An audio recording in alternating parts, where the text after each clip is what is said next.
Hey everyone, it's Libby from Maighstirtarot. I'd like to acknowledge the Warramai First Nations people, the traditional custodians of the land on which these videos are made, and welcome to you, your guides, my guides, and the universal energies. Oh, golly doggly, what I want to have a look at, something that came across my feed today, which is very much a sign of the times. And what it is Hancock Mining, Gina Reinhart, Australia's richest person. She likes to do a little bit of philanthropy to make herself look good, but she's not a particularly nice person. She's very much in support and backs our own version of the Orange Idiot, and our own version of the Orange Idiot I'll just call the Orange Harpy. So what do I want to have a look at? Well, Judgment Day has arrived for her in a bitter multi-billion-dollar legal stoush that has forced in Western Australia, that has forced Gina Reinhart and Hancock Prospecting to defend the iron ore empire. And what have I got when I split the deck? I've got the trying to keep a lid on everything, trying to keep everything under control, trying to keep control of everything in regards to a steel. So if I have a quick look at this news article, this is a very Australian reading, but it's also very much a sign of the times. As I said, Australia's richest person, and backs our own version, the Orange Harpy. Okay, so if I just have a quick read here, it's a battle that pits Hancock Prospecting. Now, Hancock was Reinhart's father, who started the mining, this big mining company, pits the Hancock Prospecting against the heirs of mining pioneers Peter Wright and Don Rhodes. It's a decades-old conflict in regards to contracts being breached, fighting over the spoils of the massive Rio Tinto operated Hope Downs mining complex in Western Australia, and the judgment is due to be put out today. So basically, Wright Prospecting, which is the heirs of Peter Wright, has demanded a share of the unmined and mined Hope Downs tenements and royalties, claiming that Hancock Prospecting breached a 1980s partnership agreement. Now, DFD Rhodes, which is the heir of the Don Rhodes guy, also is claiming a royalty share over an alleged deal with Lang Hancock, who was Reinhart's father, that handed over the tenements in the 1960s. So this is going back, what, 80 years?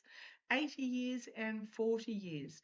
There is never too late, never ever too late for justice. So this is in regards to Lang Hancock,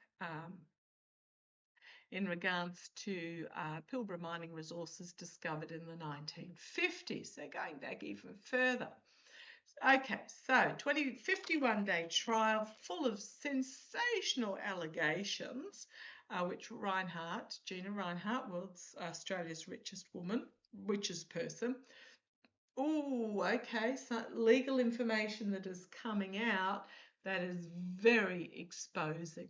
Now, apparently it's costing $250,000 a day for the legal minds involved in this case, and it's gone for 51 days. So you do your maths in Perth. Okay, the hearing ended in December 2023. At the time, Justice Jennifer Smith said the case would turn upon assessment of a large volume of historical documents, gone through the historical documents, and a ruling is due to be made. Now, I might pause you and just check to see whether the ruling's been made or not before I even start reading on it. So hang on a sec. Literally, the ruling came down just hours ago, and Reinhart lost. The heirs of iron ore pioneer Peter Wright has claimed victory, and so the Wright Prospecting is entitled to half of past and future royalties from the mine, estimated to be worth more than $1 billion.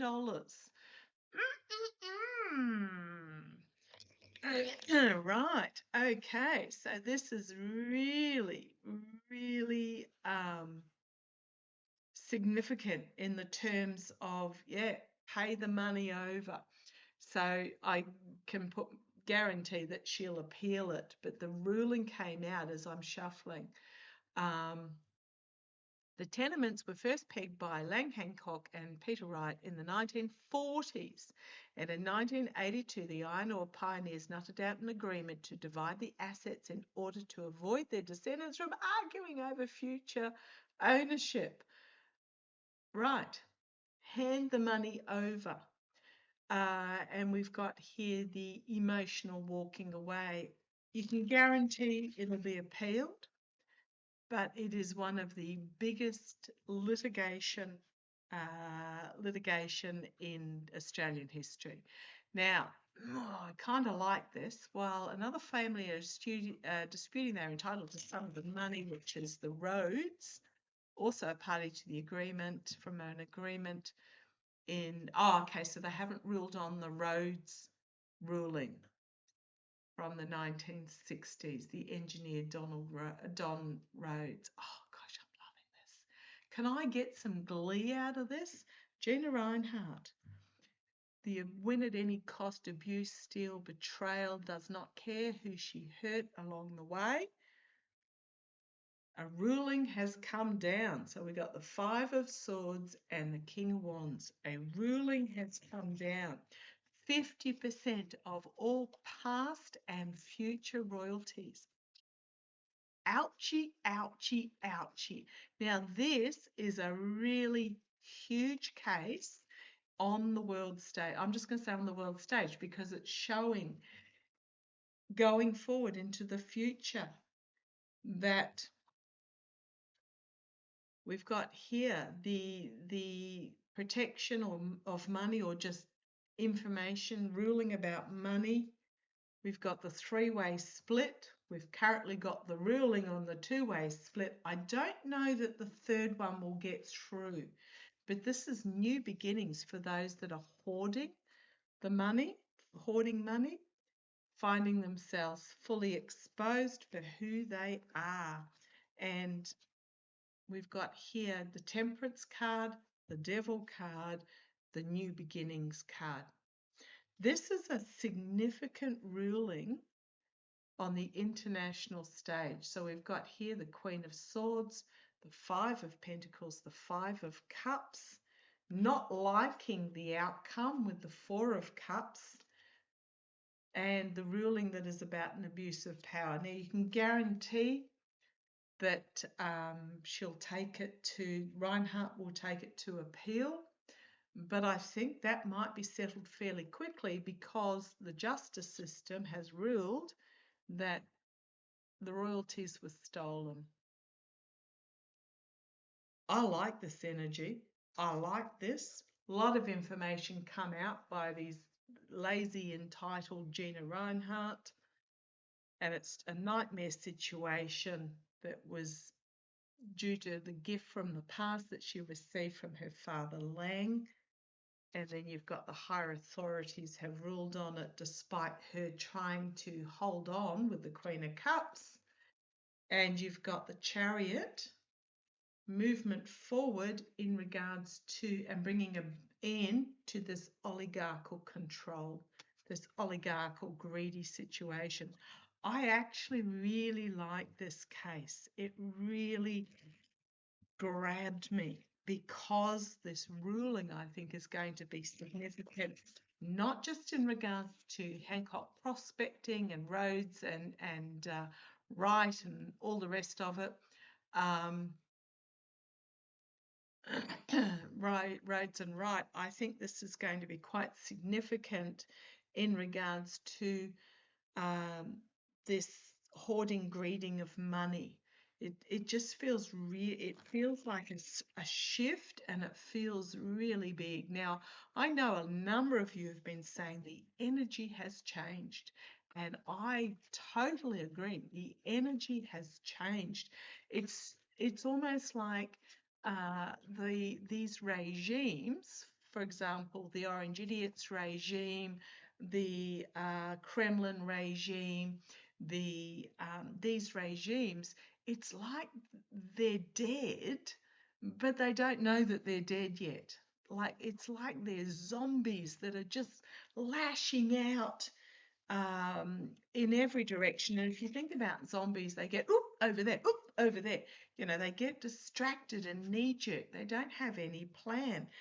And what this feels like is you've got this stability moving away from this devil energy.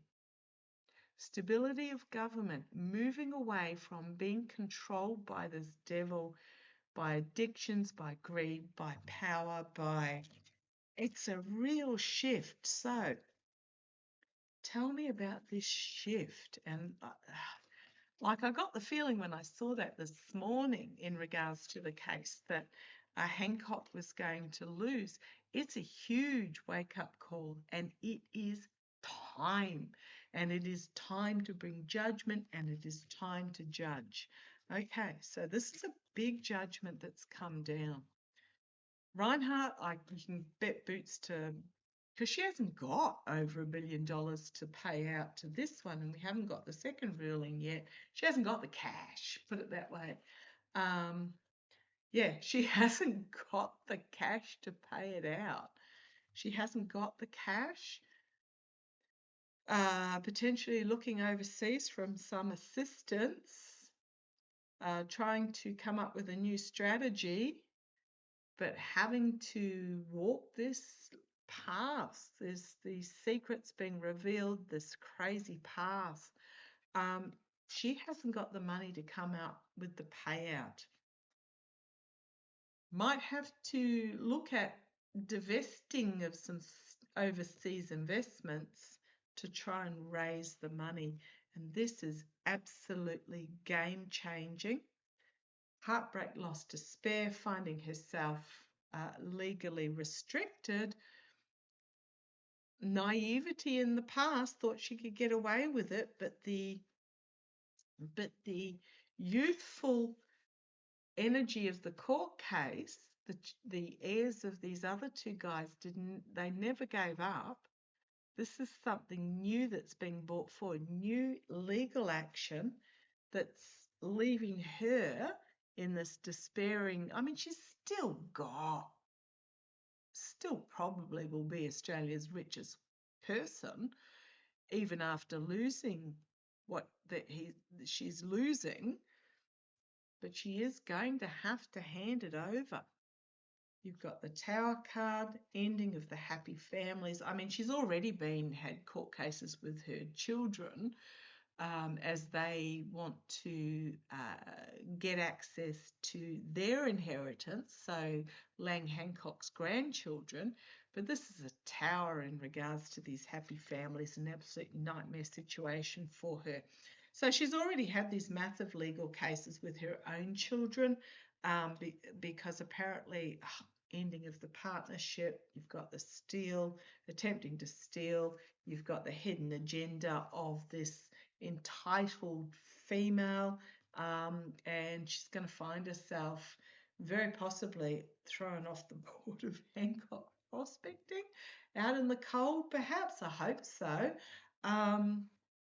She's had legal battles with her own children because apparently when Lang, the grandfather, Gina Reinhart's father, set up the secession, he had money going directly to his grandchildren, which Reinhart had control over until the children came of age.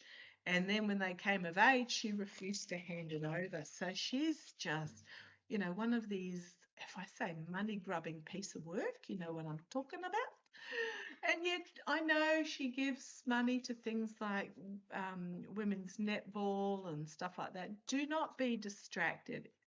Pretty much that's just PR spit in a can for her.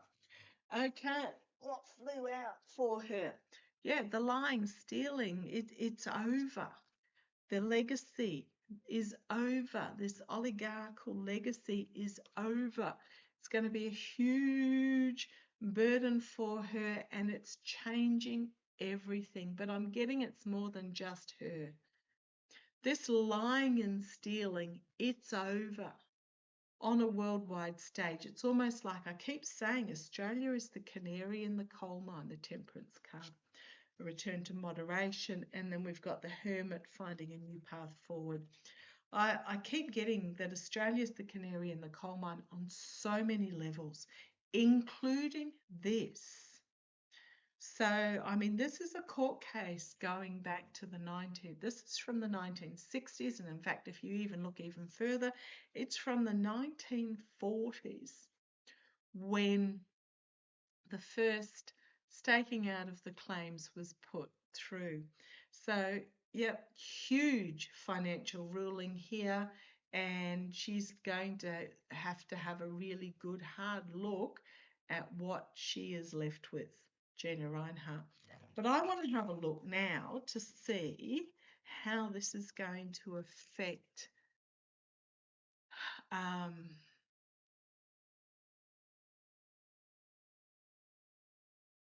she could have done so much good. I'm going to use a different example. We've got another Australian miner who made money through mining, a guy called, his nickname is Twiggy Forrest.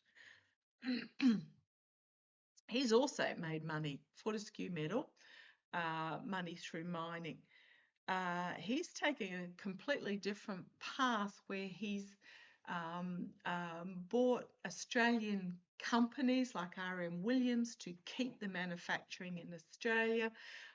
He is very much a renewables advocate, and I believe they've just taken delivery of the 15th heavy excavator for his mining industries.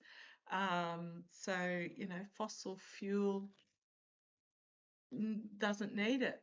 Diesel, so so he's very much, you know, this new charging forward with strategy. King of Swords. This is Twiggy Forrest. I'm trying to think of his actual first name. I know it, but I can't. It's on the tip of my tongue. Fortescue Metal. Yeah, this is the new strategy, the new action, the new truth charging forward. So very much a switching from the old way of doing things to the new. So this is within Australia, but let's have a look on the international stage, because I mean Rio Tinto is international, so is BHP. Okay, those that are engaged in this greed and staying chained to this old energy, thinking they've got their cups all lined up in a row, be careful what you wish for, because the world is moving on without you with that Six of Swords. Okay, so this is sort of the smug merchant, the lazy entitled, think they've got it all in the can. The world is moving on and they're going to find, okay, show me on the world stage. This ruling, huge. Tell me on the world stage, because the energies you've got. Magyar in Hungary, you've got the young fellow in Spain, you've got Carney in Canada, you've got Scheinbaum in Mexico, you've got Mamdani in New York, you've got Becerra running for California. This is new energy. They're not necessarily young, but it's and that's just thrown out again. The world is moving on from this old energy. It is the death of the old and moving forward to the new. It is an ending, Ten of Cups, ending of this old rape, pillar, deceive, win at any cost, dog eat dog, what's yours is mine and what's mine is mine as well. People are walking away from this energy. They're viewing the world differently. Now, there will be some that will stay attached to that old energy, but viewing things differently, seeing what can be, and emotionally walking away from what was. this is really big. This is part of this international movement of demolishing of ending of this is unity. This is a coming together card, but it's an ending as well, and an ending of this emperor dictatorship energy. We've got here the Knight of Wands, ready to leap forward with fiery new energy of strength. So I'm feeling like this court case actually has quite a few of these oligarchs shaken in their boots, because a precedence is being set, and it will have, I'm feeling, international repercussions. So show me, what do we need to know about with this court case? The energy of the world.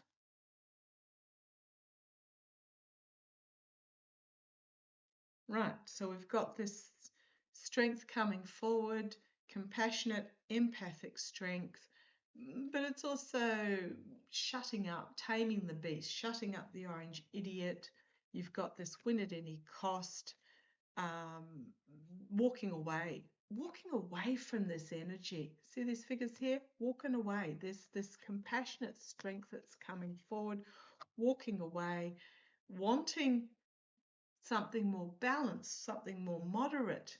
And it's coming with that Ace of Pentacles, and it is the young people that are bringing it forward with the Page of Cups. Now, I was really, my daughter was like, trying to get concert tickets. And she got them, really excited, and all her friends are going. So I think a couple of them bought them for everybody, and they're now all getting paid back. With that Ace of Swords, okay. So this truth that they're telling me, these young people, they're listening to what I would call, being an old fart that I am, folk music. You remember the days of Peter, Paul and Mary, Make Love Not War, all the rest of it. This is, it's not Ed Sheeran, I'm just going to point out, not Ed Sheeran, but there is this new beginning, this new truth where this adoration of the crown, it's gone. Now, the last time we had that folk music type energy, not the sex, drugs and rock and roll, that'll be the Foo Fighters later in the year, I believe, but it's an ending. It's an ending. It's spilt cups, disappointment in emotional disappointment in what's on offer, and bringing forward really quickly a shift into this new beginning. So we've got 5 of Cups and 8 of Wands there. A really quick shift into the new. This is pivotal. I know I'm waffling on all sorts of different tangents here, but the energy is so exciting. And so the last time we had this folk music resurgence was when Nixon was ousted. No pardons for the orange idiot, though, thank you very much, because that was the worst thing that they could ever do. It was this real shift, the Vietnam conflict, war, whatever you like to call it, and Nixon being ousted. Okay, and the youth going, no, we're not interested. We don't want to be drafted and called up, etc. No, not going there. And the world has moved on since then as well. I'm just going to tell you. So we've got this 7 of coins, the inability to harvest by these smug merchants who thought they had it all. You've got the youth there bringing forward new plans, new ways, not interested in the old. So we've got the Page of Wands with their powerful messaging, and we've got this international trade potentially, but just a new dawn, new horizon. 3 of Wands bringing forward this new energy. Old energy, new energy. And I'm really excited about what's to come. You've got the entitled female finding herself under investigation. about the stealing. You've got a ruling coming down. You've got two working together. So this is probably roads and right. And then you've got this huge judgment call and pay up. I think both will actually end up being successful to some degree. I think the second one, not the 50%, but I think there will be some sort of payout for them. Yeah, this feels of the time huge. And remember, this is 40 years, 60 years, 80 years. This is going back. And yeah, I'm excited. The energy at the moment feels fabulous, and I'll watch for that second ruling. Thanks for joining me. Love to you all. Take care. Bye-bye.